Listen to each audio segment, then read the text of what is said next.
नमस्कार, आप सभी का स्वागत है इस वक्त की 25 बड़ी खबरों की इस बुलेटिन में। आइए देखते हैं इस वक्त की फटाफट 25 बड़ी खबरें। कहां कहां लगा लॉकडाउन, किधर पे जारी की गई नई गाइडलाइन और कहां पे पाए गए सबसे ज्यादा मामले। आइए देखते हैं इस वक्त की 25 बड़ी खबरें। आप किस राज्य से देख रहे हैं खबर, इससे पहले हमें कमेंट सेक्शन में जरूर बताएं। बंगाल, बिहार, महाराष्ट्र, उत्तर प्रदेश, मध्य प्रदेश, झारखंड, आप खबर कहां से देख रहे हो? पंजाब, हरियाणा, कमेंट सेक्शन में जरूर बताएं।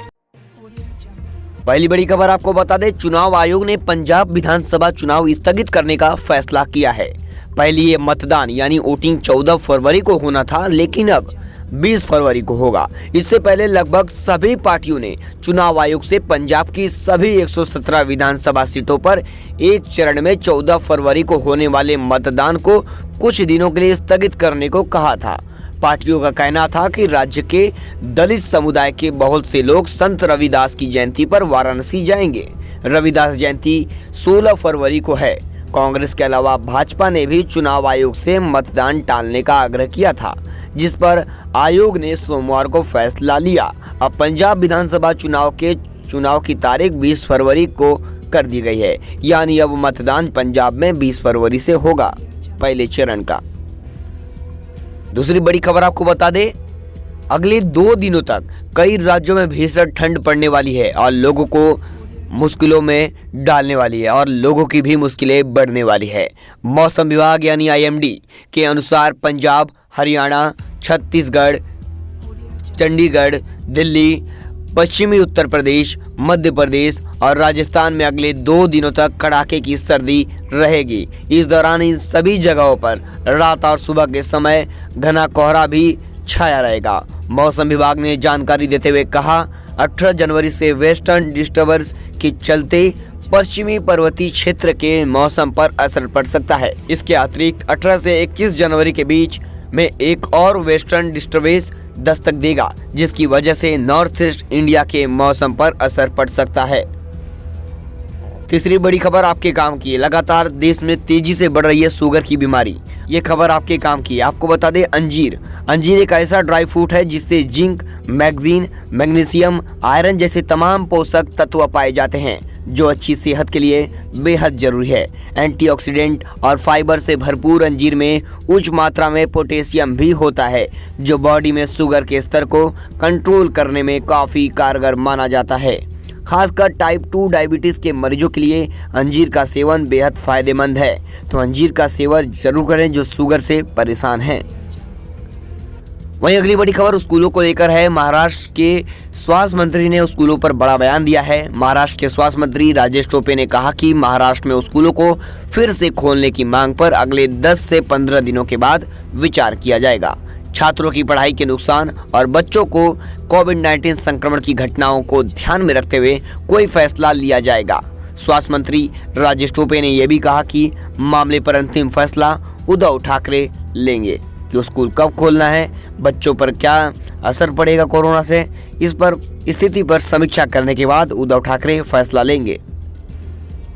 अगली बड़ी खबर उत्तर प्रदेश विधानसभा चुनाव को लेकर है। समाजवादी पार्टी के राष्ट्रीय अध्यक्ष अखिलेश यादव ने ऐलान किया है कि सभी किसानों को सिंचाई के मुफ्त बिजली और ब्याज मुक्त लोन दिया जाएगा। राजधानी लखनऊ में प्रेस वार्ता के दौरान यानी प्रेस कॉन्फ्रेंस के दौरान पूर्व CM अखिलेश यादव ने कहा कि किसानों के लिए बीमा और पेंशन का भी इंतजाम किया जाएगा। इस ऐलान से पहले अखिलेश ने अन्न, गेहूं और चावल हाथ में लेकर संकल्प लेकर बीजेपी को हटाने की किसानों से अपील की और उन्होंने कहा, हम सभी संकल्प लेते हैं कि किसानों पर अन्याय करने वालों को हराएंगे और हटाएंगे। अगली बड़ी खबर है, आपको बता दें विदेश से है। आपको बता दें अबू धाबी से बड़ी खबर है। संयुक्त अरब अमीरात के आज का दिन धमाकों से भरा रहा, जिसमें देश के एक मुख्य अंतर्राष्ट्रीय हवाई अड्डे को निशाना बनाया गया। UAE की राजधानी अबू धाबी के मुख्य एयरपोर्ट पर सोमवार को आग लग गई और 3 ईंधन टैंकरों में विस्फोट हो गया। नज़ारा काफी भयानक था। अबू धाबी पुलिस ने इसके लिए ड्रोन हमलों को जिम्मेदार ठहराया है। यह UAE के लक्ष्यों के खिलाफ एक बेहद असामान्य हमला प्रतीत होता है। यमन के हूती विद्रोहियों ने इस हमले की जिम्मेदारी ली है। अगली बड़ी खबर है बच्चों को वैक्सीनेशन के लिए। पहले आपको बता दें, नरेंद्र मोदी ने ऐलान किया कि 14 से 18 साल के सभी बच्चों को वैक्सीन लगेगा। अब एक और बड़ी खबर आ रही है कि अब 12 से 14 साल के बच्चों को भी वैक्सीन लगेगी। अब 12 साल से, आपको बता दें, ये काफी बड़ी खबर है देश के लिए। भारत में 12 से 18 साल के बच्चों को कोरोना की वैक्सीन देने की drug controller general of India ने मंजूरी दे दी है। भारत बायोटेक की कोवैक्सीन 12 से 18 साल के आयु वर्ग के बच्चों को भी दी जा सकती है।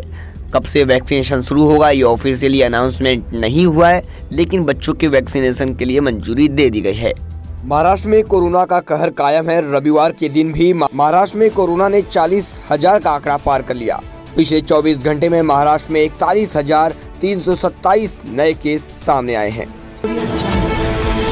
वहीं अगली बड़ी खबर मुंबई से है। मुंबई की मशहूर गायिका लता मंगेशकर की कोविड-19 टेस्ट पॉजिटिव आने के बाद परिवार ने उन्हें अस्पताल में भर्ती कराया है। कोरोना के अलावा इस समय लता मंगेशकर निमोनिया से भी पीड़ित हैं।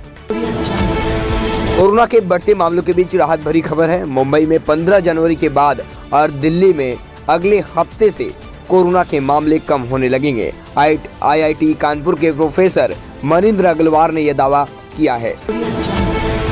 केंद्र सरकार ने सुप्रीम कोर्ट से कहा कि केंद्रीय स्वास्थ्य मंत्रालय द्वारा जारी टीकाकरण गाइडलाइन के मुताबिक किसी व्यक्ति को उसकी सहमति के बिना टीकाकरण के लिए मजबूर नहीं किया जा सकता। कोरोना वायरस के खिलाफ टीकाकरण अभियान का 1 साल पूरा हो गया है। देश में करीब 157 करोड़ से ज्यादा लोगों को वैक्सीन लग गई है और इस मौके पर प्रधानमंत्री नरेंद्र मोदी और केंद्रीय स्वास्थ्य मंत्री मनसुख मंडाविया ने ट्वीट कर बधाई दी। नई राष्ट्रीय शिक्षा नीति के जरिए स्कूली शिक्षा के ढांचे में बदलाव की जो सिफारिशें की गई थी, उन सभी पर अमल तेजी से शुरू हो गया है। इनमें से जो अहम बदलाव है वो स्कूली शिक्षा के पाठ्यक्रम को 10+2 के पैटर्न से निकालकर 5+3+3+4 के पैटर्न पर ले जाने का है।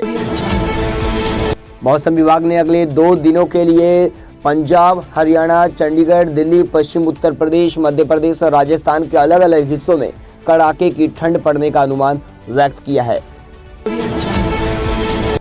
देश में पिछले 24 घंटे में कोरोना वायरस संक्रमण के 2,71,202 नए मामले सामने आए हैं और एक दिन पहले 2,68,000 केस मिले थे। लगातार तेजी से बढ़ रहे हैं देश में कोरोना के मामले। बड़ी खबर महाराष्ट्र से है। खासदार उदयनराजे भोसले अपने अलग स्टाइल को लेकर हमेशा चर्चा में रहते हैं। इस बार भोसले जी पर भी चढ़ा पुष्पा का खुमार। पुष्पा द राइज फिल्म के गाने पर झूमते नजर आए। अगली बड़ी खबर भी महाराष्ट्र से है। महाराष्ट्र के थाने के भिवंडी इलाके के काजी कंपाउंड में बंद पड़े कपड़े के एक कारखाने में भीषण आग लग गई।